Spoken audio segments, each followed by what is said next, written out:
Hello friend, this is Kundan Jha and you are the most welcome in my YouTube channel. Previous video में हमने देखा था C sharp का introduction कि C sharp क्या है एंड विजुअल स्टूडियो कैसे इंस्टॉल किया जाता है। इस वीडियो लेक्चर में हम देखेंगे कि सी शार्प का प्रोग्राम हम कैसे करते हैं, that means the basic structure of a C sharp program. तो चलिए स्टार्ट करते हैं basic structure of a C sharp program. सबसे पहले आपको अपना क्या करना है, विजुअल स्टूडियो ओपन कर लेना है जो आपने डाउनलोड किया था। जब आप विजुअल स्टूडियो ओपन करें तो कुछ इस तरह की विंडो आपके सामने आएंगी एंड देन आपको यहाँ फाइल आइकॉन पे क्लिक करना है, फाइल मेन्यू पे। यहाँ से आपको न्यू में जाना है एंड न्यू में जाने के बाद आपको यहाँ से प्रोजेक्ट सिलेक्ट कर लेना है। It will take some time.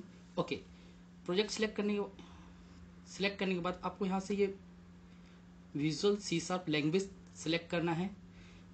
Visual C sharp language select करने में यहाँ पे आपको अपना प्रोजेक्ट टाइप सिलेक्ट करना है। तो अभी हम लर्निंग पर्पज के लिए कंसोल एप्लीकेशन प्रोजेक्ट बनाएंगे, तो ध्यान रखिए कि आपको .NET कोर नहीं सिलेक्ट करना है, console application .NET framework select करना है। इसको सिलेक्ट करने के बाद यहाँ पे आपको अपने एक प्रोजेक्ट का नेम देना है। आप कोई भी नेम दे सकते हैं अपने अकॉर्डिंग। लेट से मैं यहाँ पे देता हूँ console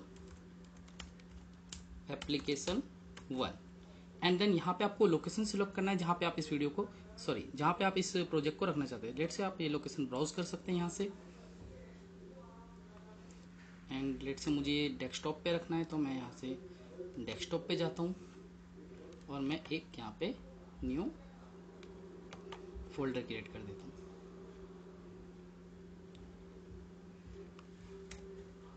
C sharp tutorial and मैं ये सिलेक्ट कर लेता हूँ। अभी यहाँ पे आपको अपने सॉल्यूशन का नेम देना। बाय डिफॉल्ट जो आपका सॉल्यूशन का नेम होता है वो आपके एप्लीकेशन का नेम होता है, बट यदि आपको अलग अलग रखना है तो सबसे पहले आपको यहाँ से नेम हटाना है। Create a directory for solution, आपको यहाँ पे क्लिक करना है एंड यहाँ पे आपको अपना एप्लीकेशन नेम जो भी आप प्रोजेक्ट नेम रखना चाहते हैं एंड देन फिर यहाँ पे आपको अपना सॉल्यूशन का नेम प्रोवाइड करना है। Let's say my solution. Okay, now hit on okay button. Basically एक सॉल्यूशन क्या होता है, जैसे आपका जो एक प्रोजेक्ट होता है वो कलेक्शंस ऑफ क्लासेस होते हैं, कलेक्शंस ऑफ प्रोग्राम्स होते हैं। इन अ सेम मैनर जो सॉल्यूशन होता है वो आपका कलेक्शंस ऑफ प्रोजेक्ट होता है। दैट मीन्स एक सॉल्यूशंस के अंदर आप मल्टीपल प्रोजेक्ट्स रख सकते हैं और एक प्रोजेक्ट के अंदर आप मल्टीपल क्लासेस यानी मल्टीपल प्रोग्राम्स रख सकते हैं। It will take few time.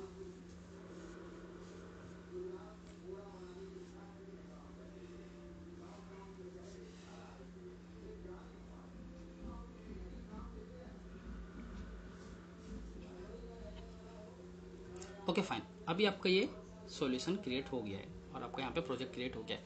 Okay, यदि आपको ये ना दिखे, आपका प्रोजेक्ट यदि आपको ना दिख रहा हो, कुछ इस तरीके से है और ये अब क्रिएट हो गया है, just it solution explorer, then आपको क्या करना है, आपको व्यू में जाना है। व्यू में जाके यहाँ पे आपको सॉल्यूशन एक्सप्लोरर पे क्लिक करना है। जैसे आप सॉल्यूशन एक्सप्लोरर पे क्लिक करेंगे तो यहाँ पे आपको आपका प्रोजेक्ट दिखने लगेगा। यहाँ पे आपको एक बाय डिफॉल्ट क्रिएटेड प्रोग्राम मिल जाएगा जिसे program.cs के नाम से। बेसिकली सी शार्प का जो एक्सटेंशन होता है वो .cs होता है। .cs stand for C sharp और प्रोग्राम आपके क्लास का नेम है। अब ये क्लास क्या होते हैं हम बाद में जानेंगे जब हम उस कंसेप्ट रेड करेंगे। फर्स्ट ऑफ ऑल चलिए हम एक नया क्लास क्रिएट कर लेते हैं।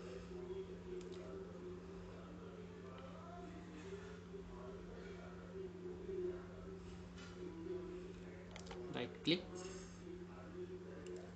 Add and new item and यहाँ से आपको चूज करना है क्लास और यहाँ पे आप क्लास का नाम दे सकते हैं, जैसे फर्स्ट प्रोग्राम। ओके, ऐड किया तो कुछ इस तरीके से प्रोग्राम आपका बन जाएगा। चलिए पहले मैं रिमूव करता हूँ जो यहाँ पे एक्स्ट्रा स्टफ आ गए हैं। ओके फाइन, अभी चलिए सबसे पहले देखिए एक नेम स्पेस है। अब ये नेम स्पेस क्या होता है, बेसिकली यदि मैं आपको सिंपल वर्ड में बोलूँ तो नेम स्पेस एक फोल्डर होता है या एक कंटेनर होता है जो कंटेन करते हैं आपके प्रोग्राम्स को, और क्लास के अंदर आपको सारी प्रोग्रामिंग करनी है अकॉर्डिंग टू ओप्स। अभी हम क्लास क्या है, क्यों हम क्लास के अंदर ही कर रहे हैं, ये हम जब ऑब्जेक्ट ओरिएंटेड पढ़ेंगे तब देखेंगे। फिलहाल के लिए आपको क्लास के अंदर एक मेन मेथड क्रिएट करना होता है, public static void main. Okay basically ये मेन मेथड क्या है, यही आपके प्रोग्राम का एंट्री पॉइंट है। दैट मीन्स आपको जो प्रोग्राम का एग्जीक्यूशन स्टार्ट होता है वो इस मेन मेथड से ही स्टार्ट होता है। विदाउट मेन मेथड आपका प्रोग्राम रन नहीं हो सकता। ओके अभी आपको यदि कुछ प्रिंट करना है आपके स्क्रीन पे, that time you can use system dot console dot right line. Okay let's say मुझे हेलो वर्ल्ड प्रिंट करना है, तो मैं यहाँ पे टाइप करता हूँ हेलो वर्ल्ड। अब ये सिस्टम क्या है, कंसोल क्या है एंड राइट लाइन क्या है। देखिए आपके सी शार्प प्रोग्राम को सपोर्ट प्रोवाइड करने के लिए कुछ बिल्ट इन क्लास पहले से बनी हुई है। तो यहाँ पे सिस्टम एक नेम स्पेस है, मतलब एक फोल्डर है जहाँ पे बहुत सारी क्लासेस होंगी। एंड कंसोल क्या है, उसके अंदर एक क्लासेस है, प्री डिफाइंड क्लासेस जो माइक्रोसॉफ्ट की तरफ से बनाया गया है। एंड राइट लाइन उसका एक फंक्शन है जो आपको हेल्प करता है आपके स्क्रीन पे कुछ प्रिंट करने के लिए। यदि आपको देखना हो यहाँ पे तो आप कंसोल पे राइट क्लिक करें एंड गो टू डेफिनेशन पे जाएं, तो आपको पता चलेगा कि कंसोल एक पहले से बना हुआ क्लास है जो कि सिस्टम नेम स्पेस के अंदर है। ओके फाइन, तो हमें स्क्रीन पे कुछ प्रिंट करने के लिए इस क्लास के कंसोल क्लास का राइट लाइन मेथड का यूज करना पड़ता है। अभी आपको इस प्रोग्राम को एग्जीक्यूट करना है तो आपको कंट्रोल प्लस F5 प्रेस करेंगे, बट आपको यहाँ पे एक एरर मिलेगा।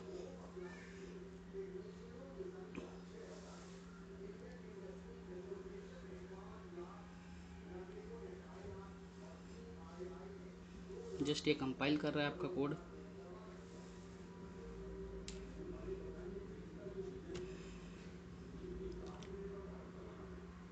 ओके तो यहाँ पे आपको 1 फेल दिखा रहा है। ऐसा क्यों हो रहा है, बिकॉज क्योंकि मैंने जैसा, और यहाँ पे आपको रेड लाइन से एरर भी दिखा रहा है। एक्चुअली होता क्या है कि एक प्रोजेक्ट के अंदर मैक्सिमम एक ही मेन मेथड हो सकता है, बट यहाँ पे एक मेन मेथड पहले से प्रोग्राम क्लास के अंदर बना हुआ था, फिर हमने एक न्यू क्लास बनाया that is known as first program, और वहां पे हमने जाके ये कोडिंग की। अब यहाँ पे 2 मेन मेथड हो गए और एक टाइम पे एक ही मेन मेथड को कॉल किया जा सकता है।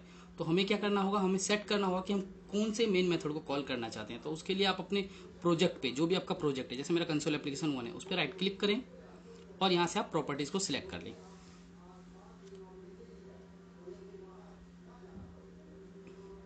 एंड फिर यहाँ से आप स्टार्टअप ऑब्जेक्ट में, एप्लीकेशंस के अंदर स्टार्टअप ऑब्जेक्ट में आपको यहाँ से आपके क्लास का नाम चूज करना है। मेरी क्लास का नाम क्या है, फर्स्ट प्रोग्राम, तो I have to choose first program. Okay then save control S से, फिर आपको अपने फर्स्ट प्रोग्राम पे जाना है एंड यहां से आप कंट्रोल प्लस F5 प्रेस करेंगे तो आपका हेलो वर्ल्ड आपके कंसोल पे प्रिंट हो जाएगा। ओके अभी यहाँ पे मैंने क्या बताया कि सिस्टम एक नेम स्पेस है, कंसोल उसके अंदर क्लास है, एंड राइट लाइन क्या है, एक फंक्शन है जो आपका हेल्प करता है स्क्रीन पे कोई भी चीज को प्रिंट करने के लिए। अभी ऐसे बार बार तो हम सिस्टम लिखेंगे नहीं, तो इसके लिए हम क्या कर सकते हैं, जो उस सिस्टम एक पैकेज में, मतलब एक फोल्डर, उस फोल्डर के अंदर जितने भी पहले से बने हुए क्लास है जो माइक्रोसॉफ्ट के थ्रू बिल्ट इन क्लास बनाए गए हैं, उनका हम यूज करते हैं मल्टीपर्पज के लिए। तो हम उसको क्या कर सकते हैं, यहाँ पे बार बार लिखने से अच्छा हम यहाँ पे उसको इंपोर्ट कर सकते हैं। तो इंपोर्ट करने के लिए हमको यूजिंग कीवर्ड यूज करना होता है एंड हमको उस क्लास का नाम उस नेम स्पेस का नाम लिखना होता है जिसको हम इंपोर्ट करना चाहते हैं, सिस्टम। ओके तो इससे क्या होगा, सिस्टम नेम स्पेस यहाँ पे इंपोर्ट हो गया, तो आपको बार बार सिस्टम लिखने की नीड नहीं है। आप डायरेक्टली आप क्या कर सकते हैं, कंसोल डॉट राइट लाइन लिखे, फिर भी आपका प्रोग्राम रन हो जाएगा।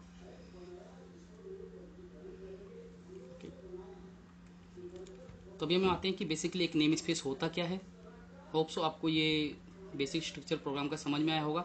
अभी क्लास क्या है हम ये लेटर ऑन डिस्कस करने वाले हैं जब हम ऑब्जेक्ट ओरिएंटेड प्रोग्रामिंग देखेंगे।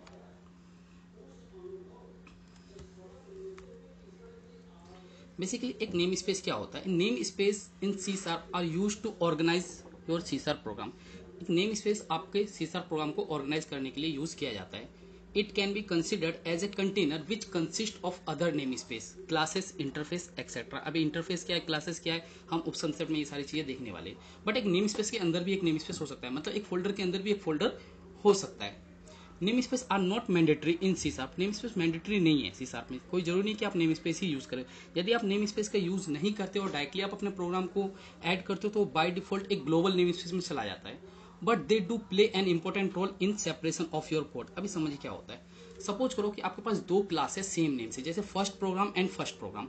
तो होगा क्या, यदि first program and first program 2 class same name से है तो दोनों ग्लोबल नेम स्पेस। अब जब आप एग्जीक्यूट करोगे तो ये आपको एरर देगा। क्यों, क्योंकि अब यहाँ पे ये नहीं समझ में आ रहा कि कौन से क्लास को रन करना है, मतलब कौन से क्लास को एग्जीक्यूट करना है पहले, क्योंकि दोनों का नाम क्या है, सेम है। इसके लिए हम क्या करते हैं, नेम स्पेस का यूज करते हैं। Namespace is use to solve the problem of naming conflict. जो नेमिंग कॉन्फ्लिक्ट होता है उसको सॉल्व करने के लिए हम नेम स्पेस का यूज करते हैं। 2 और more classes when put into different name space can have same name.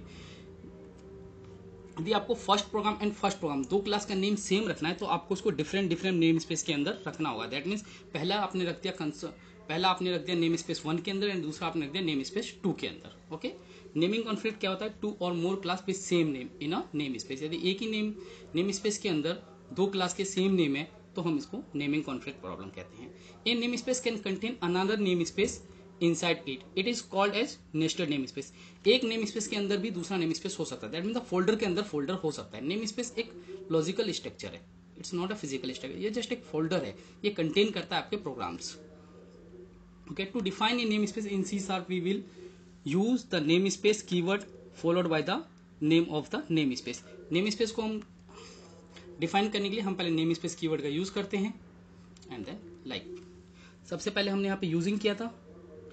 Using हम क्या करते हैं? जो पहले से बने हुए नेम स्पेस है, मतलब जो पहले से माइक्रोसॉफ्ट ने आपको प्रोवाइड किए जिसके अंदर मल्टीपल क्लासेस हैं जिसको आप अपने कोर पर्पस के लिए यूज करते हैं, उसे हम यहाँ पे इंपोर्ट करा लेते हैं। तो आप उसके लिए यूजिंग कीवर्ड का यूज करेंगे।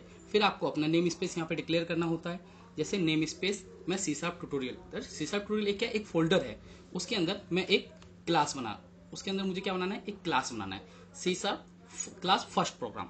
ओके, लेकिन ये प्रोग्राम पहले एग्जीक्यूशन स्टार्ट हो इसके लिए मुझे एक मेन मेथड डिक्लेयर करना होता है। तो मेन मेथड एक public static void. Main method हमेशा स्टैटिक होता है और पब्लिक होता है। अब ये क्यों होता है लेटर ऑन मैं इस पर डीप में डिस्कस करने वाला हूँ, बट फिलहाल के लिए ये पब्लिक होता है। ओके, एंड फिर इस मेन मेथड के अंदर आपको अपने कोड प्रोवाइड करने होते हैं। जैसे मैंने यहाँ पे हेलो वर्ल्ड प्रिंट करने console.writeline किया। Okay, after that scope close of main method class and thank you for watching this video.